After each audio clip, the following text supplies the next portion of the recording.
welcome to the Real News Network. I'm Gregory Wilpert, coming to you from Quito, Ecuador.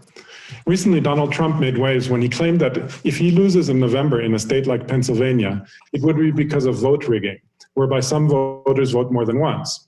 Last August, though, investigative journalist Greg Palast published an article in Rolling Stone magazine in which he presented his latest findings about how Republicans are working to suppress the votes of minority voters in the US.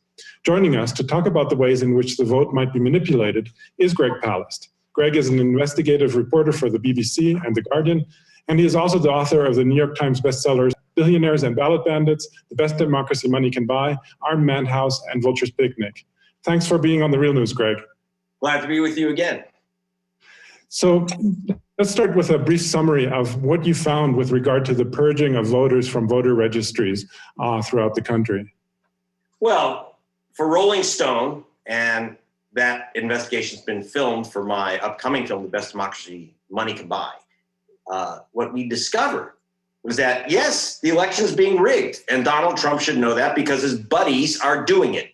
You have 30 Republican secretaries of state. Those are the characters, the political hacks that sadly run American elections. They're about 20 Democrats, 30 Republicans. But the 30 Republicans have gotten together and created something called interstate crosscheck. Now, what are they doing? They're following down Donald Trump's claim that there are people voting many, many times. Now, I have to tell you, there are people who do that. They arrest about one a year, and keep in mind about 1 billion votes a year are cast in the United States. About one person a year gets arrested for voting in 2 states in a single election. That's a 5-year penalty. So how many people have they found who voted twice? The answer is, according to the Republican documents, 7.2 million people are on the suspect list, the interstate cross-check suspect list. Now, if they're not arresting anyone, who cares? The answer is you care as an American voter, because what's happening is that they're slowly removing those 7 million voters from the voter rolls.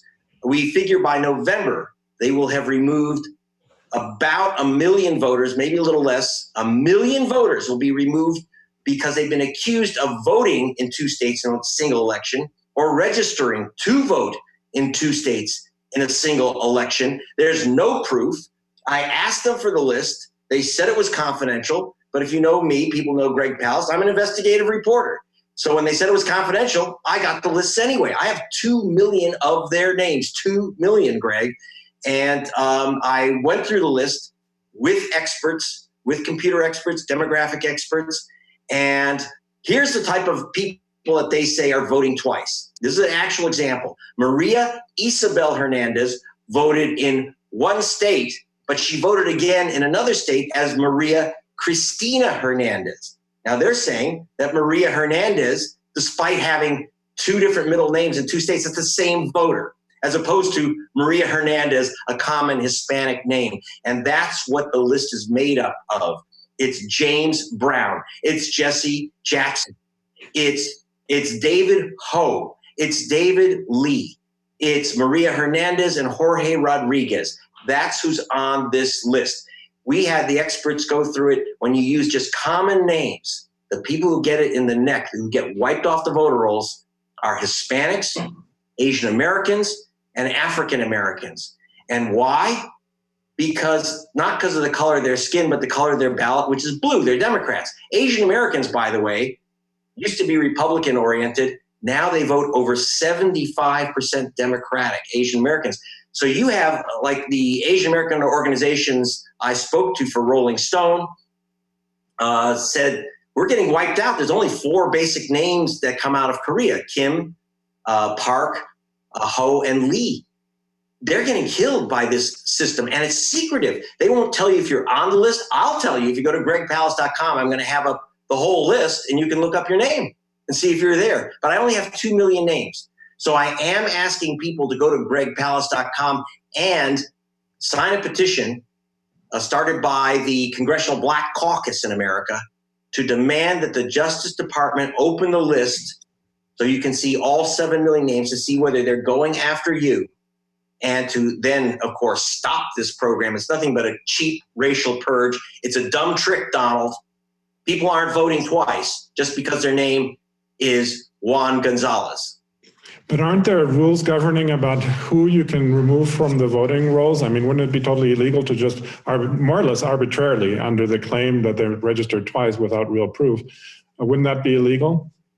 Well, it should be. I mean, Alcee Hastings, the congressman, who was a federal judge, by the way, told me last night that he believes this is a criminal action by these people under the Voting Rights Act and the Civil Rights Act. This is they consider this a serious crime against voters because they know these people. When someone is named, okay, for example, James Edward Brown is supposed to be the same guy as James Edward Brown Jr. Okay, so they mix junior and senior. They have over 2 million names where the middle names don't match. And they have social security numbers and the instructions that says if the social security numbers don't match, and none of them do, if the social securities don't match, ignore it anyway, take away these people's votes. So they're doing it in steps. They're doing it quietly. They're doing it secretly. They're doing it, and it's very effective. This is really powerful in the swing states of Ohio, North Carolina, Arizona, Missouri. These are states where it could determine not just the presidency, which may not be in question, but what's really at stake here is the United States Senate. In states with very, very close Senate races, this cross-check scam by the Republican Party could make the difference. And I'm not a friend of the Democratic Party by any means, as you well know, but this is a racial attack. It's lynching by laptop. And that's why I'm urging people to go to gregpalast.com, sign the Congressional Black Caucus petition to get the Justice Department to basically, they should put these people in handcuffs who are doing this. I know that you've been working on this issue actually for quite a while. I mean, not just this particular one, but I mean about the suppression of voters from voter registrations and similar measures that have been taken. As a matter of fact, one of your previous books, I think from 2012, talks about how to steal an election in 9 easy steps. So what kinds of and one of the things that people always say that, well, if you show up at the voting booth and you're not on the registry, you can just cast a provisional ballot. Would that work? Yeah, the provisional ballot. You know what? In the movie and in the by the way, we have a new book coming out, The Best Democracy Money Can Buy, A Tale of Billionaires and Ballot Bandits, and it goes through all of those voter games as you'll see. And in the book, I call it the placebo ballot. They hand you a provisional ballot. Now, what does that mean?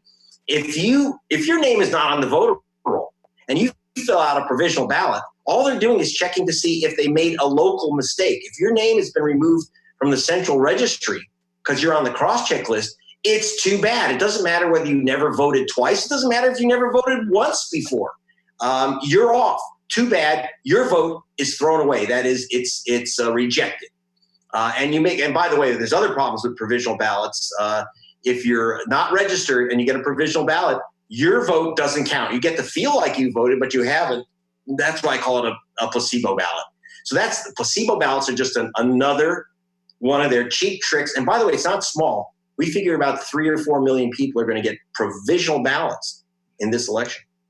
Wow. And a good million of them, a minimum of 1 million provisional ballots without any evidence these are illegal voters. 1 million ballots will be rejected. And by the way, the chance your ballot will be rejected is 900% higher if you're black than if you're white. You mean the actual ballot or the provisional ballot? Both. Now you get to another way that they take the vote. It's called spoilage. Now, votes, as we say in the film, don't spoil because you leave them out of the refrigerator. Votes spoil because they say it's an unreadable vote or it's disqualified in some way. For example, if you have a machine reader, paper ballot that's read by a machine, and you make a wrong mark on it, especially in poorer areas with cheaper machines, the machine doesn't record your vote. You just lost your vote because it didn't record it. Or 2, because you have a stray mark or you bent the corner or there's fly poop on it, that vote is also disqualified. The whole ballot's thrown out. And the same and the other type of vote that isn't counted is absentee ballots. So I tell people, don't go postal, don't mail in your ballot if you can avoid it. 30 million ballots are going to be mailed in. You can figure that of 30 million ballots, about 2 million will be not counted. Last election, it was 1 million not counted. That could double because there's more mail-in ballots. Because in most states, for example, if you are registered as Gregory Wilpert and then you send in an absentee ballot and you add your middle initial, or you're registered with your middle initial and you forget your middle initial when you sign it, your ballot's gone. Your absentee ballot's toast, and you don't even know it. Only the state of Oregon tells you whether your absentee ballot was counted or not, and whether your mail-in ballot was counted. Most states say, okay, thank you, we got your ballot. At most, they'll tell you that they received it, but they don't tell you whether it was counted. And I want to repeat, over 1 million absentee ballots were not counted in the last election. If you're Black, Hispanic, or Asian, or American Native, the chance of your ballot being rejected is extremely high, 900% higher than if you're white. I don't know if you've been following the stories that are coming out of North Carolina. National Public Radio recently had a report about how the law that was basically restricting voters in that state, which is a swing state now, was reversed, but now they're trying to reintroduce it through the back door, that is voter IDs and the reduction of number of polling places in poor rural countries. Can you say anything about these other measures that are being used to prevent people from voting? Absolutely. I was just speaking with North Carolina State Representative Pricey Harrison. And number one, North Carolina is using cross-check like crazy as a backdoor method of removing voters. Second, they are also, when you're talking about ID and the rest, yes, the court said, oh, we're that the state officials, the Republican state officials, were targeting Black people, quote, and this is a quote, with almost surgical precision. Now, the National Petroleum Radio that you quoted doesn't go further into the story, because what they're not saying is the massive number of African Americans who've already lost their votes. And in addition, this is very important, that young people are getting crushed in North Carolina. It used to be, for example, when you graduated high school in North Carolina, they would hand you a voter registration form if you're going to be 18 within by the time the vote comes out, the vote occurs. And now, it's not only don't they give you a voter registration form, it's illegal. You can go to jail in North Carolina for handing out a voter registration form. I mean, that's as if you're handing out marijuana joints. I kid you not. So they're making registration, in some cases, a crime, let alone making it difficult. So North Carolina is just about the worst in the nation, and they're worse with the cross-check list. I went down there, confronted those officials. You'll see it in the film. You see, I show them their so-called secret list, because I got their list. And I got to tell you, these guys froze. They were falling all over their own tongues because they'd been caught, but they don't care. And that's the problem. That's what you'll see in the film and read in the book. But they don't care. This is Jim Crow all over again. It's just more sophisticated. Well, we're almost out of time. I just have one more question, which has to do with what can be done about this, or what needs to happen in order to fix this problem. Do you have any concrete proposals or anything that's happening on a legislative level in Congress, perhaps, or somewhere else? Well, that's why Alcee Hastings, the congressman, the dean of the Congressional Black Caucus, has created a petition, which right now is at gregpalast.com. It'll be at other places. Which demands that the Justice Department open the list, have an investigation of the criminal purge of minority voters from the voter rolls. But there's things you can do yourself. Get informed. If you know someone's picking your pocket, you can stop it if you know it. But get informed. And second, we have at gregpalast.com 7 ways to beat the ballot bandits. It's free, download it. And one of the first things is re-register. I don't care if you've been voting at the same place for 20 years. They can remove your name and you don't know it till you get there. Then it's too late, baby. So right now, everyone watching this should check their registration, because here's the funny, weird thing. If you've been cross-checked and crossed out, you can get back on the list simply by re-registering, and they don't take you off a second time. You can save your own vote and inform others and take part in this fight, which never ends to stop Jim Crow. And that's why I actually make a movie to inform people and entertain them while they're getting the information on how to protect the American vote. Okay, well, thanks so much, Greg, for telling us about this. And we've been talking to Greg Palast, the author of The Best Democracy Money Can Buy: Tales of Ballots and Billionaires and Ballot Bandits. And thanks again for being on the program. And your book is coming out, I should mention, at the end of or beginning of October, right? And end of September now. We've moved it up to try to save America from itself. Okay, great. Well, thanks again for being on the program. You're welcome. Bye. And thank you for watching the Real News Network.